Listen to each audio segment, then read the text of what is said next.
All right, now, as promised, joined now by Jeff Nixon, ex-Buffalo Bills, former All-American at the University of Richmond, and now the current Director of Youth Employment in the city of Buffalo, and also a member of the Board of Directors of the Western New York Alzheimer's Association. Jeff, welcome. Hey, it's good to be here, Randy. Well, thanks. I also should add, I really enjoy your contributions at sportsblog.com. I find those pretty fascinating. I've been doing that now for about blogging in general for about 10 years now. And at one time, I was the official blogger for the NFL Alumni Association. I also did some blogging for Fourth and Goal Unites. It's the group that Bruce Laird kind of oversaw down in Baltimore for the Colts. And then I started doing, after I was done with those groups, I started doing my own blog, and so I really enjoy it. I think I like giving guys information about not just the concussion settlement, but all the different benefits that are available, and how we can maybe unite to get better benefits. Particularly I've been pushing for the pre-1993 guys because of as you know, in 93 the collective bargaining agreement gave basically free agency to the players, a limited form, but it's still, that exploded compensation to players. And then they started, giving, the more current players other retirement type benefits, the second career savings plan, the annuity plan. Oh, health insurance. Health insurance, Little things like that. And I've always said, hey, look, before you start, creating additional retirement plans, do a little bit more for the guys that played before that time, and our pensions were really not that good. Now, they've gone back in the past couple of collective bargaining agreements and increased our pensions, so I'm happy with that. I still think they have a ways to go, but that's another story. Well, and your recent blog you had, just the headline of it was NFL concussion settlement. How did the NFL underestimate the prevalence of Parkinson's disease? Right. This is the kind of information, Jeff, that not only players need, but the public in large needs more information relating to a lot of this, not from the information side as far as players in the game of football goes, but also the public in general. The prevalence of Parkinson's, they're just now starting to find out how much more common it is. Right. And it's interesting in the settlement, the NFL made some projections on how many players they thought would get awards for Parkinson's disease. And in their projections, they said in the first year that they thought about 14 players would. Now they've already done like 64 awards. Mm-hmm. That's a huge amount. They had predicted they were going to spend about $7 million in the first year. They've spent $47 million already just on the Parkinson's. So the thing that I was curious about is why, did they underestimate this so much? And they really didn't have a clear way of knowing how many of these guys, the 20,000 that signed up for the settlement or are covered under the settlement, actually had it. They had, anecdotal information. They had some of the lawsuits, and they looked at the information that was submitted in some lawsuits, but a lot of the lawsuits were very basic. They just said that players had cognitive impairments and things of that nature. So, and they were all also basing some of their analysis and projections on some of the older information that was out there about the prevalence. So, a new study was done recently showing that, they even one hit to the head, a mild traumatic brain injury can significantly increase the risk of developing Parkinson's. They said like 56% now. And it wasn't just CTE, or it wasn't just Parkinson's. CTE, ALS, the numbers were a lot higher across the board, weren't they? Yeah, they were, absolutely. They had projected that there were going to be 17 ALS rewards, but they've already done 30. And that's costing the NFL $86 million right there just for that. They had projected 51 of the CTE with death awards, and 63 have been approved. That's a little closer to their estimate, but that's costing them almost $78 million for that. Now, the big concern that a lot of guys have, because most of the submissions for or claims have been for the level 1.5 and level 2 cognitive impairment. Those are lesser forms of dementia. Right. And, the NFL's, out of the, 1,830, I think 1,170 have been just for those two impairments. So most of the claims have been under that, and very few have been actually, paid at this point. I mean, they've only actually paid out 11 of those. Wow. Now they're saying that 133 players have received notices of monetary awards. In other words, they've been told they're going to get an award. It's also known as the checks in the mail. Well, in this case, it's not even the checks in the mail. Yeah.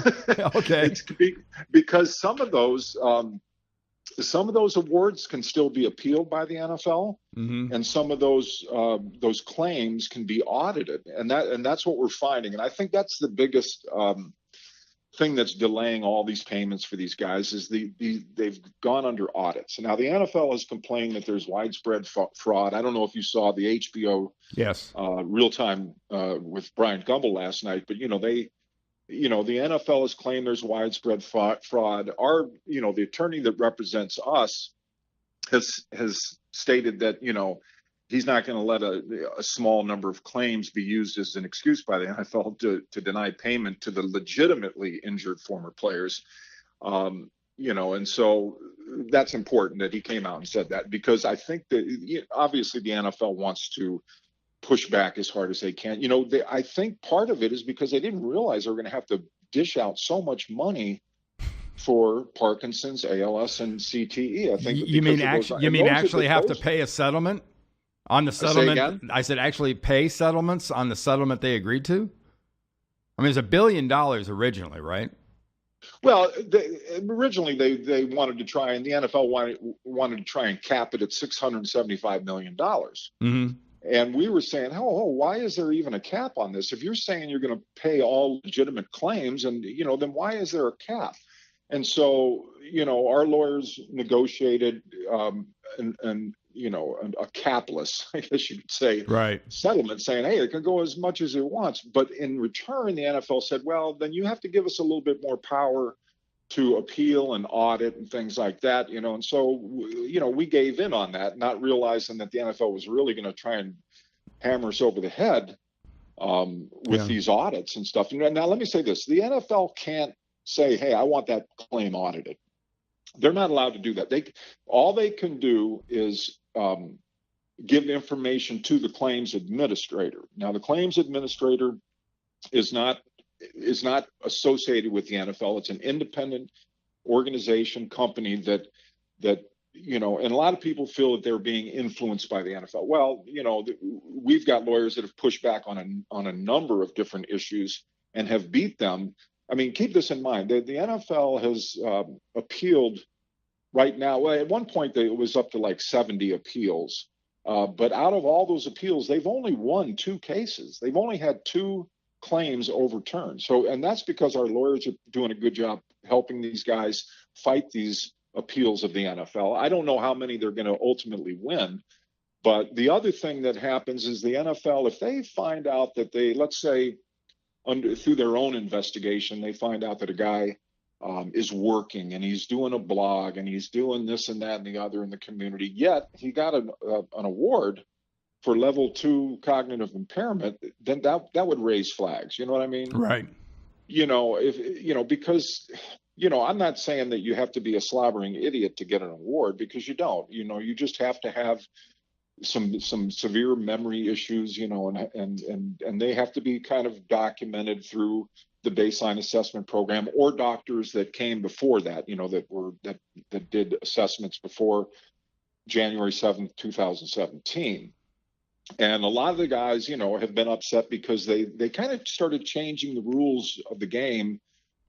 And that kind of happens with a lot of settlements that are as complex as this one, that, the lawyers say, hey, look, that's not right. And so the judge ordered them to, put together a brand new set of frequently asked questions, which is really the guideline for the entire settlement. I mean, it's amazing. And so a lot of lawyers, did that. And then things got a little bit better. I think the process got better. But the NFL is going to push back on all this stuff. They don't pay these lawyers millions of dollars for nothing. Right, right. You know? It's an interesting predicament they find themselves in because over the last couple of years, they're yet to stumble upon a PR positive in a lot of ways, whether it's the anthem protests or this dealing with their ex-players or quite a few other subjects. The NFL could really use something from a positive standpoint. They could use a win off the field. Yeah, they could. I mean, the NFL, let me say this. I think the NFL settled with us because they didn't want to be perceived as bullies of guys that have, neurological problems and cognitive impairment as a result of playing football. Mm-hmm. In a way, they were saying, look, let's just get this under the rug. Let's sweep this out of here. Let's cover all these guys. And going forward, it'll be interesting to find out whether or not any players that were not covered in this settlement going forward try to sue the NFL and just say, hey, look, we understand, we know that there's issues with cognitive impairment, but we still want to be compensated if we get injured. Yeah. And the NFL has set up a few things that are like the neurocognitive disability benefit. That's for any player that had a credited season after 1994. They can actually apply. They can, that pays anywhere from $15,000 for mild cognitive impairment per year, or up to $30,000 per year. So and not only that, but any player that was part of this settlement can go for that too. Right. So you can kind of do a little double dip if you do it right. Mm-hmm. Now players going forward, they can't sue the NFL. And also collect that disability, the neurocognitive disability benefit. Now I read an article earlier today about Scott Brantley, the former linebacker for the Tampa Bay Buccaneers. Just the article. Haven't looked into his case specifically. Don't know if you know anything about his case, but he had his Alzheimer's case denied. Right. Okay. And in the article, I mean, they actually talk about he's in a walker. He's pretty heavily impaired at this point. I think one of my biggest disappointments of the settlement was that they didn't say, look, anybody that's currently in the 88 plan, and for your listeners that are not familiar with that, the 88 plan is for anybody that contracted Alzheimer's disease or dementia, or ALS or Parkinson's, and it pays for in-home care or out-of-home care in an actual facility. They called it the 88 plan after John Mackey, who was like one of the first presidents of the NFL Players Association, and John had developed Alzheimer's, and his wife Sylvia Mackey, she was very instrumental in helping get this information. She's a saint, isn't she? Yeah. What an amazing woman. Oh, she really is. And so as a result of her efforts and we pushed it too through, at the time I was blogging for 4th and Goal, and we had really pushed the NFL to get this thing done. And so they did. And, but all of the players that have, and there was, and this is probably, going back about 2014 or 2015, there were about 250 players that qualified for the 88 plan. In other words, the NFL had agreed that they had Alzheimer's disease. Well, they were not automatically given an award under the settlement, which I thought was just crazy. They still had to go, present all these doctors' papers that, and diagnoses and fill out, go through the whole claim process, that whole thing. And some of them actually got denied, and some have been audited. I mean, it's amazing to me that could happen, but because of the way the settlement was structured, they still had to go through the process. And so I don't know. It'd be interesting to find out. And somebody just asked me about that the other day. They said, how many of these guys that were in the 88 plan have actually gotten compensated, under the concussion award settlement, and I said, I really don't know. Some of this information is protected under HIPAA, the health unknown caller program. So anyway, I'd like to see if I can find that out. It should be available. They don't have to, say what players were in it. They just have to give an overall, listing the number and maybe what age they were, things that don't reveal who the actual player was.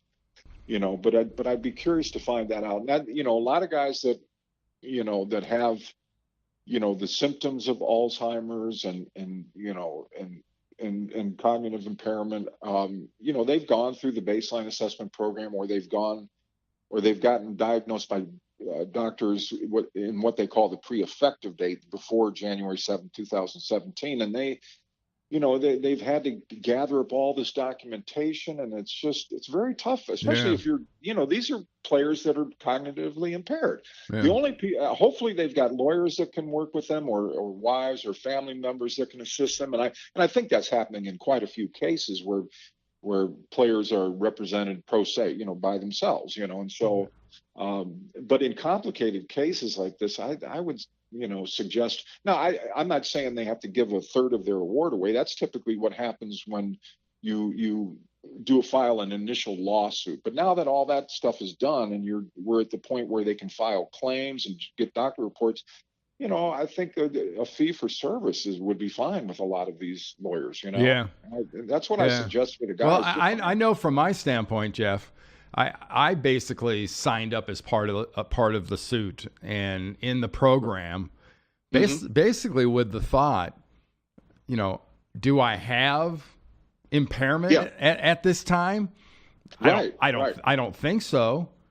Yeah. Let me say but this, but at some point, if I do, I want there to be a recourse for my family. Is that the wrong way to look at it? Or? No, that's absolutely the right way to look at it. As a matter of fact, we had two lead plaintiffs in the concussion litigation, and that Kevin Turner was one, and he had ALS, right? And then the other one was Sean Wooden. Now, Sean Wooden didn't have any significant, he complained that he was having little memory problems and stuff, but he was the representative for the class that basically had played in the NFL, had gone through some concussions, but wasn't really sure about the future and wanted to be able to, get compensated if something happens down the line. And so that's written into this concussion. Any player for the next 65 years can file a claim. Now, let's say these guys get denied right now, because they don't rise to the level of this level 1.5 or level 2 cognitive impairment. A few years from now, they can file again and maybe get that. There is a provision in the agreement where you can file in even less than a year after you were first diagnosed, but you automatically go into an audit program if that happens. So I would recommend, if players are going to do this, refile, maybe wait at least a year and then do the refile. It's not guaranteed that you'll be audited, but like it is if you do it in less than a year. But if you wait a year, who knows? I really think, let's look at this. They said that every single level 1.5, they estimated in the settlement, would eventually go to level 2. And and all the research shows that anybody that's had this moderate and severe dementia, they go to Alzheimer's. It's going to happen. Yeah. Now we're finding through the research that they may even progress to Parkinson's, or maybe even skip Alzheimer's and just get Parkinson's. You know what I mean? Right. So players can file for additional, what they call supplemental awards, which will increase it to the level of Parkinson, because those are much higher awards than the lower, level 1.5 and level 2.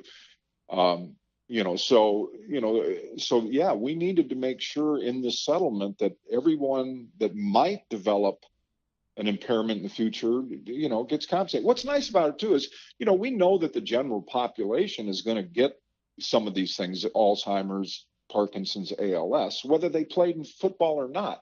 So some of these guys, they may have only played 1 year in the NFL or 2 years now. They might get an award, for ALS that would have maybe naturally occurred anyway during their life. You know what I mean? Right. So that's the good thing about the NFL settlement, is that, guys are going to get some awards that, for diagnoses that they may have received, they may have, contracted, regardless of whether they played football or not. Now, if there's former players out there that are seeing this and whatnot, what's the best place to go for information? I mentioned your sportsblog.com. You're doing some great stuff there, but where else should players go to get information about this? They have to go to NFL. It's just NFLConcussionSettlement.com. Okay. And that is the official website for the concussion settlement. Now, in there, what I would suggest people do is go to the frequently asked questions, the FAQs, and you can, anything you want to know about the baseline assessment program, monetary awards, how to appeal an award, what happens during an audit, just everything that you need to know is tucked in those frequently asked questions. So it's just NFLConcussionSettlement.com. That's great. Hey, Jeff, thank you so much for joining me. Really appreciate it, for taking the time and educating, making us all a little bit smarter. Hey, that's what it's all about. I hope everybody, just does everything they can to protect themselves. I always want to make sure people are trying to do things in their life right now to prevent the onset of some of these diseases, because there are things we can do to increase our cognitive awareness, and the health of our brain. So we got to keep looking at that too. Yep. So Randy, thanks again, man. I appreciate you having me on. All right. Thanks, Jeff. Appreciate it. You got to take care. Bye-bye.